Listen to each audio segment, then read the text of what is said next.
Well, again, it started when I was at Michigan State, and we were trying to do environmental measurement then. That was prior to the shock machine.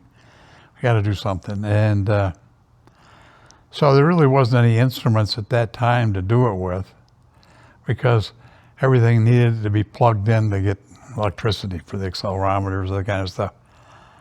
And so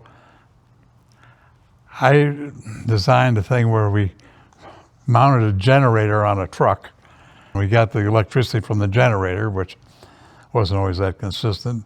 So we started trying to measure the environment that way, and it really was pretty bad because a lot of noise problems and things. And then Devco came out with a system called TMARS, which was a remote system, but it was fairly big. But you could mount it in a rail car or a truck.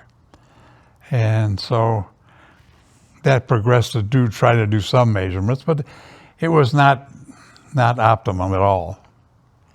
I was getting my master's degree, and I had to have a thesis, and we got a project with the government. Well, we got it with Jervis Webb, a material handling system, for a post office system they were going to put in for handling packages. And we got a subcontract to develop a shock measuring telemetry system. We had accelerometers then. They were Kistler accelerometers that you could build your charge amplifier, use a 9-volt battery, and so you could do everything remote because in the conveyor systems you can't have wires. And so that I did my thesis on that system, and that was part of the development. Again, it was measuring shock.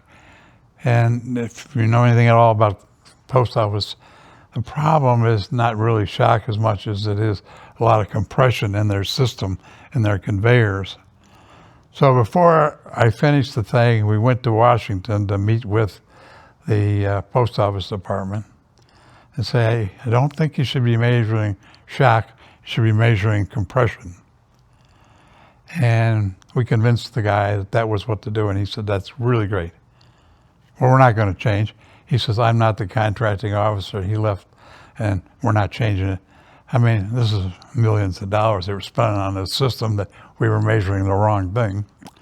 But anyway, he ended up doing it, and it worked. But that was, movement on. I mean, after that, we're trying to think of all these different things that were causing damage. And shock, vibration, compression, but there wasn't any really good ways to qualify what that was. And we thought of all types of weird things. We tried to develop things that would measure like compression. And I did that with UPS, and we spent a lot of money, and we were able to do it. We decided how you brick load or column load or whatever's the best, and UPS I think took some advantage of that, but it wasn't until I think that companies come along like Lansmont did with the Saver, and Dale being very involved in that. And that was, I think, what really triggered the advancement to all this measurement system. If you know the fragility of your product, you still got to know, well, what is the environment? If you know what the environment is, you're not going to be able to package the product to the environment. So, there's a lot of things that happened with both electronics and measurement equipment. And I think, the fragility thing was a big thing. It stepped forward a lot in the industry that, these people can really measure something. It can help with product development. And it gives us more of a communication tool with the marketing people than we had in the past. And so fragility, I think, was a big part of it. And then the advancement of measurement systems, and then how do you put those together? And, a lot of people involved. Dennis Young was very involved in that, and how you do the testing and measurement and how you add the whole system together.